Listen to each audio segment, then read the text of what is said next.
What's up, mother chuckers? How y'all doing? So, we're outside. Oh, Bandit's just, I don't even know if you can see him, but he's taking a crap right now. Oh, that's a biggin', Bandit. You pooping? Alright. It's kind of cold out, y'all. Man, it was warm. It's been warm the past couple days, but, man, it's real cold out. Just thought we'd come outside, do a little video. I've been inside freaking editing and stuff all day, and, don't you hit that tripod. As y'all saw yesterday, I made that video, Pop Country Sucks, and I thought it was a pretty decent video, and I explained it well, and you guys seemed to like it, so I thought I'd come back on and do just another one-shot video of me, you know, talking about something. So, I got this question from a couple of y'all in the past few vlogs, and I wanted to address it in this video.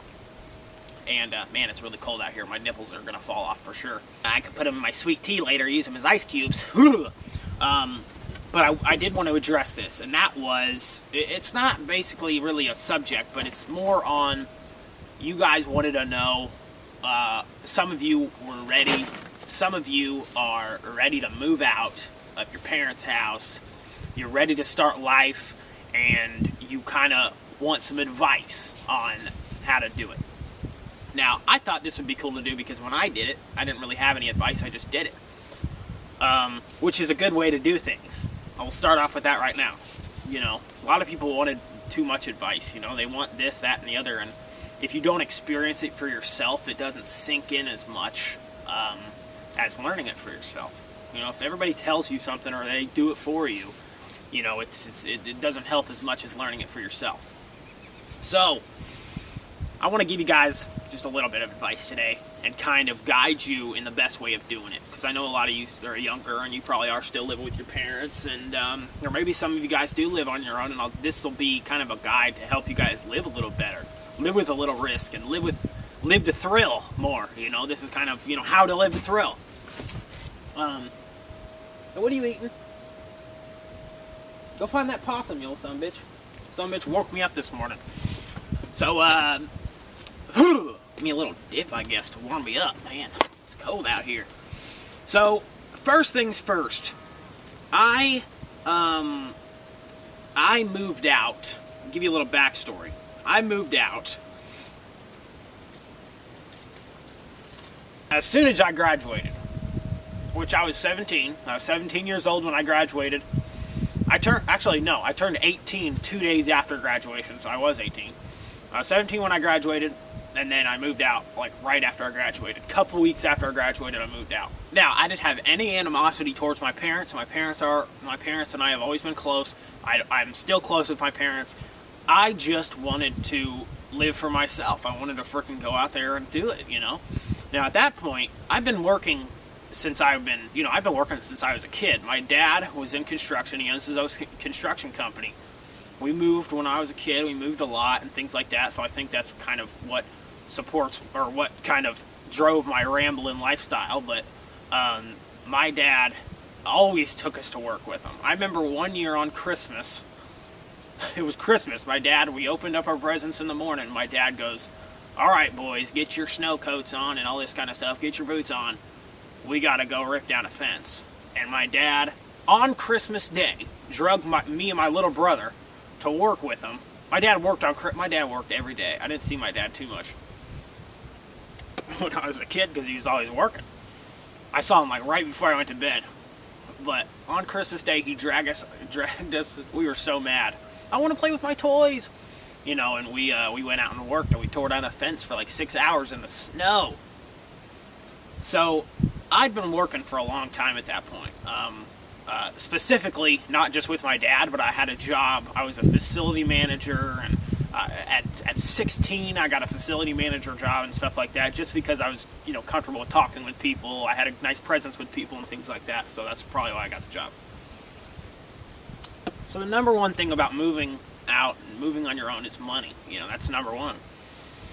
You can't, I know some of people out there, their parents will pay for everything. Their parents will pay for their first apartment or their first house or their first car. My parents never did any of that. You know, I never got anything from my parents ever since, I think, probably since I was 14 when I had like my first job. I had to buy all my own clothes. I had to do everything, you know. My parents never paid for insurance or gas or nothing like that. So, a lot of kids are raised different nowadays, and I understand that. You know, the economy. I don't understand too much about how hard it is to get a job because I've always really had a job and I've never really had a problem finding a job. Craig, here's some advice. Craig, I don't know about everybody in Canada. I know Canada's got this thing called Kijiji, and that's kind of like Craigslist, but Craigslist for people in the U.S. and other countries that have Craigslist. Craigslist is a great way to find jobs. I would look under the general job section, general work or general job section or whatever, and I would find a job, and I'd apply for a whole bunch of them, and just, you know, construction or land tile or whatever, you know. Even if you don't have experience, you know, you talk with the people. Hey, can you help me get experience? Blah blah blah. I'm a good worker. You know, I'm a hard worker. If you teach me, I'll learn fast. Blah blah blah. You know, you got to hustle a little bit to get a job out there. Anyways, I'm getting beside the point. I like to talk, as you guys can tell. But you got to have some sort of income to go do it.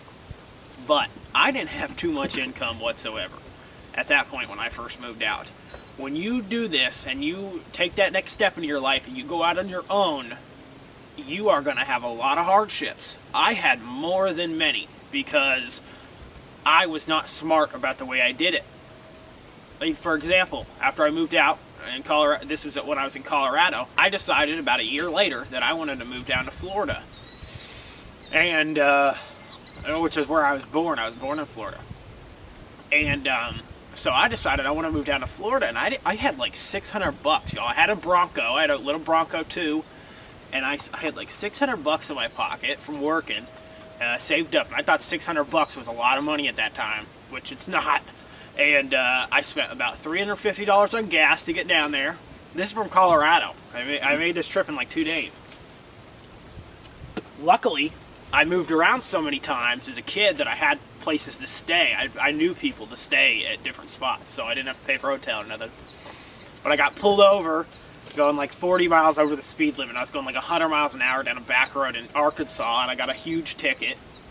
And when I got to Florida, I wrecked my truck on the way down to Florida too. My back tire flew out, and I slammed into the median and almost flipped my truck. But when I moved down to Florida, I had no money.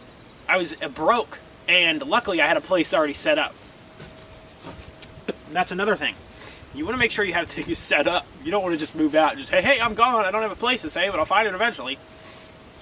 That's probably not the smartest thing. Unless you want to just live in hostels and stuff like that, which I've done in Alaska.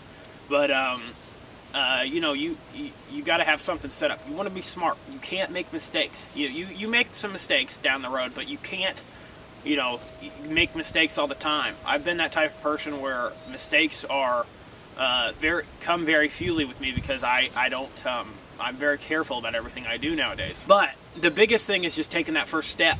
You know, there's so many people out there that are just like, but my parents, you know, they're paying for this. They don't mind if I stay here. They don't do this. I'm gonna just wait until, you know, the average, you know, when the average number of when people move out is when the average age of whenever a teenager moves out is 25. And okay, listen, if you're 25 and you're still living at home, I don't really understand that. I have friends, I've even dated a few girls that have done that. I don't understand it. I don't understand why you would want to be 25 years old and living at home still. I moved out when I was 18. You know, I was right when I turned 18. And if I had the chance to move out when I was 16, I would have. A little hard knocks would have freaking knocked me right into place and humbled me a little bit. That's what a lot of you mother truckers need, and that's what a lot of people do need. Is a little humbling, you know, when you don't know where your next meal's coming from. You're scared a little bit, you know, but those are the types of things you got to go through. And of course, you know, when you're moving out, it's not as intense as it was for me because I just said I'm moving across country and blah blah blah and whatever. But you go through hardships. For an example, when I was in Florida, I lived in Florida for about 9 months. This one I was broke the entire time. I was so broke. Me and my buddy lived together, and we were both so broke. Phil, who was on the vlog the other day, him and I, we were so broke living in a freaking trailer. I was driving an hour and a half to work and an hour and a half back. I mean, it was brutal. It was a brutal 9 months of no money, just broke and down in the ditches, but we stayed positive the entire time. You gotta stay positive, y'all. Because you know the better part of your life is coming. And that's whenever I said, screw it, I don't have any money, I need to do something. And I was like, well, I'm gonna go to Alaska. Let's just go to frickin' Alaska and let's become a fisherman. So I did, and that was pretty ridiculous, but I'm glad I got that life experience too. Basically, what I'm trying to say here, I know I'm longing this out, I'm kind of just getting into stories of my life, which is, you guys probably don't really want to hear, but biggest thing is just take the risk. Take the risk, jump into it, and do it. You know what I mean? But be smart. You know, if you're not smart about it, you're gonna frickin', you know, you're gonna fall on your ass pretty damn hard, and you're not gonna be able to get back up for a while. So, you know, take the risk, y'all. Live to thrill. I've lived a rambling lifestyle. That's the lifestyle I like to live, and I would recommend that lifestyle to anybody out there that would want to do it. It's a fun way to live, and it's exciting. It's exhilarating. And one more thing before I go: a lot of emotion goes into things. When you've been living with your parents for 18 to whatever years, when you're moving out, you might get a little homesick. I didn't get homesick because I was, you know, like I said, I was excited about living on my own and things like that, and I still am. But the big thing, shut the frickin', this bird is just going crazy. You know, stay strong. Don't be a frickin' pussy. Just go out there and do it, you know. I suggest, you know, doing it as soon as you can. Be smart about it. Get a job. Get some money. Work hard. And do her up. Accomplish your dreams. Work your frickin' butt off to accomplish your dreams. I'm doing that right now, and I'm not even close to where I want to be. You know, I may have, you know, over 100,000 subscribers combined between my two channels and 10 million views and all this kind of crap. I don't even see that. That's nothing, you know, compared to what I want it to be. Nike hit the frickin' nail on the head with that trademark line. Frickin' just do it. Just do it, y'all. Be smart about it, and you can do it. I have faith in you. All right, y'all. I'm sorry that was a long-winded video, but my name is Outlaw. Always remember, hey, and tell me in the comments if you guys like this style of video, if you guys kind of would want me to do more of these or whatever, and leave a comment if you have suggestions for any other type of video that you want me to do. And like we talked about here, always remember to live to thrill, and we'll see y'all tomorrow. Woo! Prodigy. And then they're the same mother truckers that their dad buys them a beautiful diesel truck, and they go out on the road and they frickin' start banging frickin' Lil Wayne and Drake.